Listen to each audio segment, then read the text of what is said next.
ছোট্ট ছেলে মেয়েদেরকে ননির পুতুল করে গড়ে তুলবেন না, খবরদার।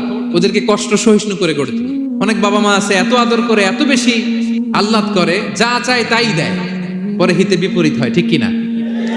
ছেলে মেয়েকে অভাব শেখান, আপনি থাকতেই কষ্ট করা শেখান, তার জীবনটা স্মুথ হবে, তার ক্যারিয়ারটা ব্রাইট হবে, তার ভবিষ্যৎটা সুন্দর হবে। ছেলে মেয়েরা কিছু চাইলেই সাথে সাথে দিবেন না। ছেলে মেয়েকে কষ্ট শেখান, ওদেরকে সংগ্রাম শেখান, প্রতিকূল পরিবেশে কি করে টিকে থাকতে হয় এটার সবক শেখান। জীবন এটা সহজ নয়, জীবন চলার পথ সহজ নয়, এটাকে সহজ করে নিতে হয়। কখনো সবর করে, কখনো ক্ষমা করে, কখনো অন্যকে ইগনোর করে, কখনো দোয়া করে, কখনো আল্লাহর উপর তাওয়াক্কুল করে, ঠিক কিনা? ছেলে মেয়েকে আদর করে বোঝাবেন, বাবা এখন তুমি বাবার হোটেলে খাও, মায়ের হোটেলে ঘুমাও। সারা জীবন এমন চলবে না, দুনিয়াটা বড্ড কঠিন, এখানে কেউ কাউরে জায়গা করে দেয় না, নিজের জায়গা নিজেরই করে নিতে হয়, ঠিক কিনা?